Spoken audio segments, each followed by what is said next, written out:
Je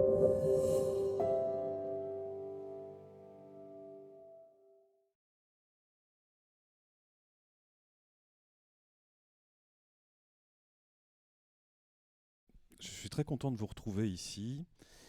Je sors d'une réunion avec les établissements privés catholiques de Bretagne sur les enjeux des politiques publiques. C'est toujours très intéressant, on essaie de trouver les bons mots. Par exemple, et c'est très intéressant quand on travaille avec vous, département qui avez aussi des compétences sur les langues régionales, j'ai une nouvelle responsable des relations internationales qui me dit il faut arrêter de parler tout le temps de la barrière de la langue.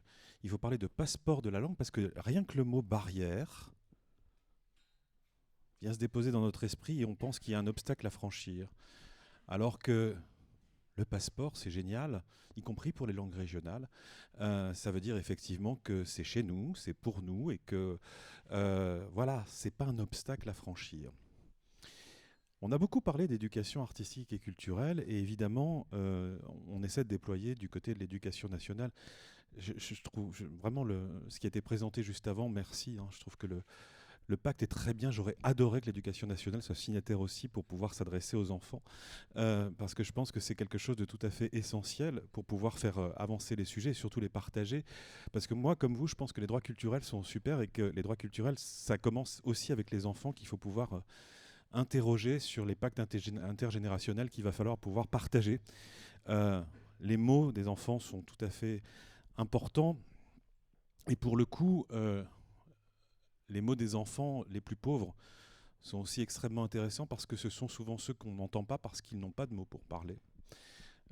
Quand en France, je le disais hier soir, on a 20% de nos enfants qui vivent dans des familles sous le seuil de pauvreté, ça doit nous interroger sur ce qu'est un pays moderne et sur la culture que nous devons partager.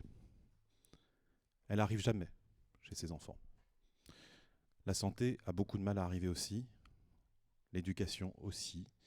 Et je pense que la vision que nous devons avoir dans nos politiques publiques, c'est vraiment cette réflexion sur une égalité qui ne se paie pas de mots, une égalité transmise, une fraternité réelle, pour pouvoir, à un seul moment, pouvoir commencer à imaginer qu'on puisse être des citoyens libres, hors de tout rapport de force, mais de rapport de construction de culture commune.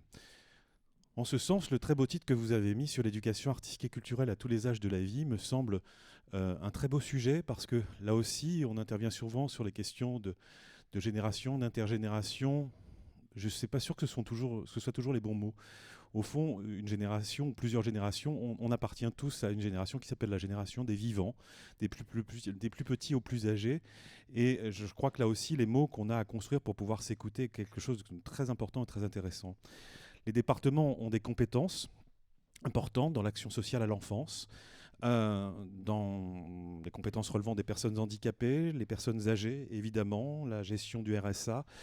Et les schémas départementaux doivent pouvoir refléter comment, justement, ce lien formidable qu'est l'éducation artistique et culturelle est peut-être un lien qui permet de la petite enfance jusqu'au l'âge le plus avancé d'avoir quelque chose à construire en commun. Parce qu'au fond, l'éducation artistique et culturelle, c'est aussi une question de transmission. Qu'est-ce que l'on souhaite euh, transmettre Qu'est-ce que l'on souhaite partager Et souvent, je pense que la plus grande difficulté qu'on a, c'est d'essayer d'énoncer ce que l'on souhaite faire.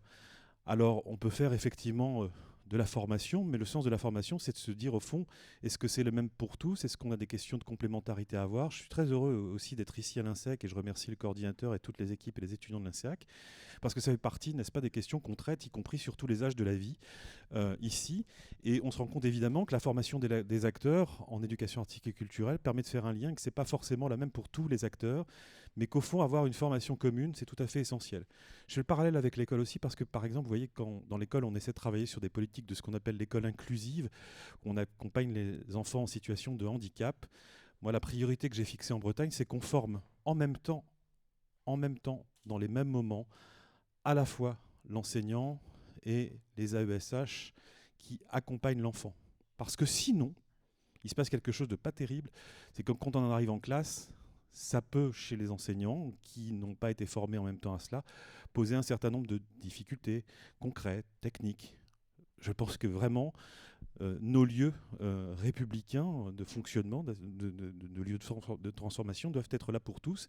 Et parler d'école inclusive sans se payer de mots, c'est vraiment se demander comment on forme l'ensemble des acteurs ensemble. Il en va de même ici sur le projet qu'on peut porter sur l'ensemble des acteurs. En général, l'ingénierie territoriale qui a été si bien présentée à l'instant, tout comme les enseignants, tout comme les structures culturelles ou les acteurs culturels, doivent pouvoir à un moment se retrouver dans une formation commune. Je n'invente rien, hein, c'est juste ce qui est indiqué dans la charte de l'éducation artistique et culturelle. Pour pouvoir effectivement construire des dynamiques de projet, il faut avoir une formation commune. Donc cette formation commune est importante parce que c'est dans la formation aussi qu'on construit les expériences et qu'on échange les dynamiques d'acteurs qui me semble là aussi tout à fait essentiel pour comprendre ce que sont les attentes des uns et des autres dans chacun des champs d'intervention qui sont les leurs. Mais il y a bien un moment où la formation et la recherche doivent pouvoir se retrouver par rapport à cela. Donc, pas de découpage dans certaines formations. Je pense que cette formation conjointe est essentielle pour comprendre aussi cette constante. Bien évidemment, pour tous ceux qui interviennent dans l'échelle des départements, sachez que du côté, je reviens juste sur une focale sur l'éducation nationale, nous, on sait que notre maillon faible sur la transmission, c'est précisément le temps du collège, où la liaison école-collège est difficile et complexe. C'est souvent là qu'on mesure les fragilités de parcours. J'allais dire que là aussi, je pense que l'éducation artistique et culturelle peut jouer un rôle tout à fait essentiel de lien entre les établissements. Si vous avez un parcours d'éducation artistique et culturelle qui commence à l'école, qui se poursuit au collège, c'est tout à fait génial. C'est un petit peu la philosophie qui va et qui doit être mise en œuvre à travers le Pass Culture, qui ne peut être utile que s'il travaille très immédiatement avec, je l'ai dit la semaine dernière devant les départements de France, avec les structures du territoire. Immédiat, de proximité. Très sincèrement, un Pass Culture, la tentation qui serait de dépenser le collectif du Pass Culture, puisque depuis cette année, on utilise une part collective du Pass Culture de la 4e jusqu'à la fin du lycée pour pouvoir faire un voyage qui se retrouve à l'autre bout de la France et emmener toute sa classe là-bas, c'est louper quelque chose. C'est louper des choses très importantes. Le fait d'imaginer ou de faire croire aux enfants que le beau, l'esthétique est ailleurs. Donc du coup, de ne pas imaginer que le beau, c'est chez soi. On rejoint une problématique réelle de droit culturel par rapport à ça. Le beau, il est aussi ici. Le regard, il doit changer ici. On doit travailler avec les acteurs culturels de son territoire, d'où l'importance effectivement de cette coopération, j'allais dire constante, pour construire des projets, pour les aménager et pour pouvoir imaginer au fond ce qu'on a envie de transmettre à nos enfants. Et puis pouvoir travailler là aussi avec des passeurs de mémoire. On est en Bretagne et je sais combien cette terre qui a été amplement racontée par Pierre-Jacques Azélias nous montre combien le conte, par exemple, est quelque chose qui se transmet très facilement à condition d'en créer les conditions réel de transmission. Et là, vous voyez où je veux en venir sur le lien intergénérationnel réel, c'est-à-dire qu'au fond, quels sont les récits qu'on est capable de reconstruire ensemble? Est-ce qu'on est capable de construire des récits ensemble? Moi, je suis souvent sidéré de voir qu'on n'écoute non seulement pas souvent assez les enfants, mais les personnes âgées qui sont dans nos EHPAD, quand on leur prête la parole et l'écoute, on se rend compte qu'il y a un désir immédiat de transmettre un récit.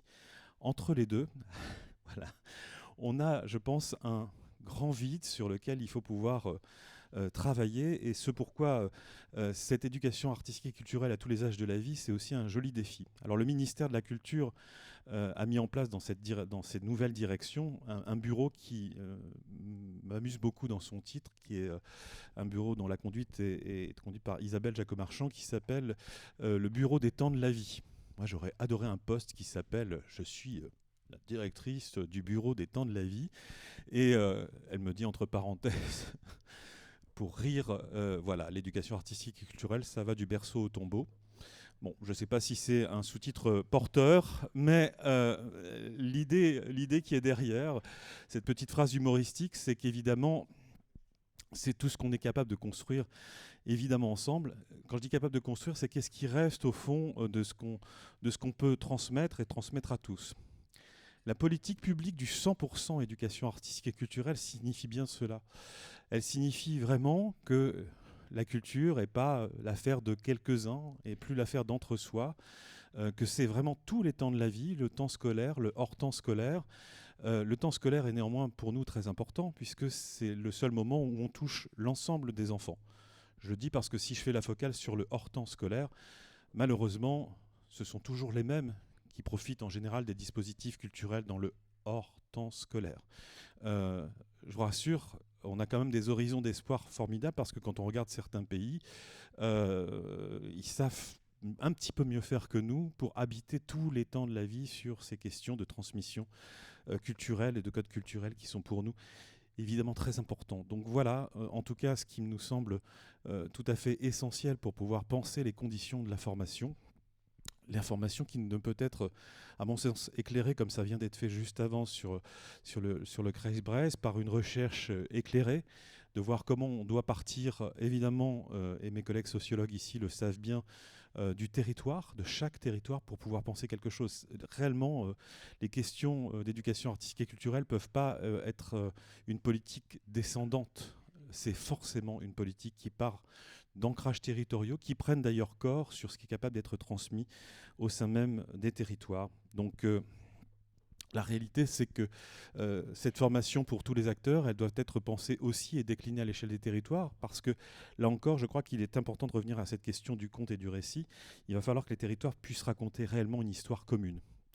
Moi, si je m'interroge sur, au fond, quelle histoire commune nous avons tous à raconter sur chacun de nos territoires, on voit, si je raisonne comme Georges Dumézil, réellement sur ce qui circule, sur ce qui est capable de passer. C'est super intéressant de voir ce qui passe, la frontière des paroles, qui devient et qui prend des formes de récit aujourd'hui.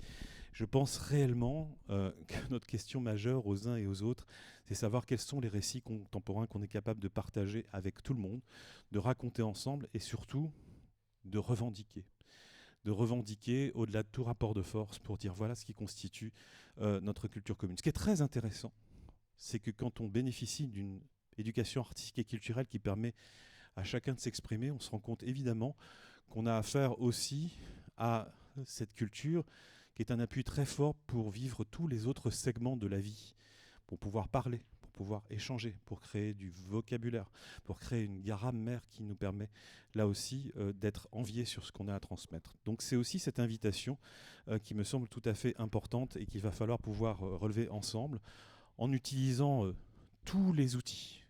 La semaine dernière, encore dans cette réunion avec les départements de France, on a présenté quelque chose moi, qui m'a fait extrêmement plaisir.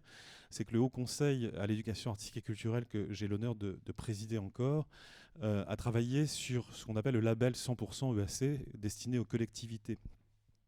Moi, je pensais que dès la première année, on aurait une réponse à hauteur d'une trentaine de villes qui allaient répondre. En fait, on a une centaine de villes et départements qui ont répondu. Et je sais, mais est-ce que les départements sont le bon niveau ? Bien entendu, les départements sont le bon niveau pour répondre à ça. Donc moi, je vous invite très sincèrement à regarder de près aussi cette question du label 100% EAC, de voir comment le département, on a eu l'exemple du département de la Haute-Marne la semaine dernière, qui se l'est approprié remarquablement, parce que pour le coup, ça représentait bien comment toutes les compétences déclinées du département peuvent aussi alimenter, nourrir un pacte d'éducation artistique et culturelle vraiment au service de tous. Et je le vois dans la Haute-Marne, à tous les âges de la vie. L'expérience qui nous a été présentée dans un autre département autour de la question, si on veut revenir sur la question du récit, du loup, était juste fabuleuse. Comment on vit dans notre territoire avec une présence de loups, comment est-ce qu'on repense la question écologique, le patrimoine naturel, le patrimoine culturel. Voilà, à travers ça, vous voyez, il y a des expériences communes, avec une charte respectée, avec des choses qui sont susceptibles de se transmettre, et surtout de raconter des récits de territoire qui sont assez fabuleux. Je pense qu'au XXIe siècle, on peut encore croire à ces récits de territoire comme étant quelque chose d'extrêmement fusionnel pour construire un vrai récit commun, mais surtout une égalité, une liberté, une fraternité qui nous permet encore d'être ensemble dans la paix. Pardon, j'ai l'impression de parler comme certains catholiques que j'avais juste avant, mais cette paix, ce récit social est tout à fait paisible. Merci à vous.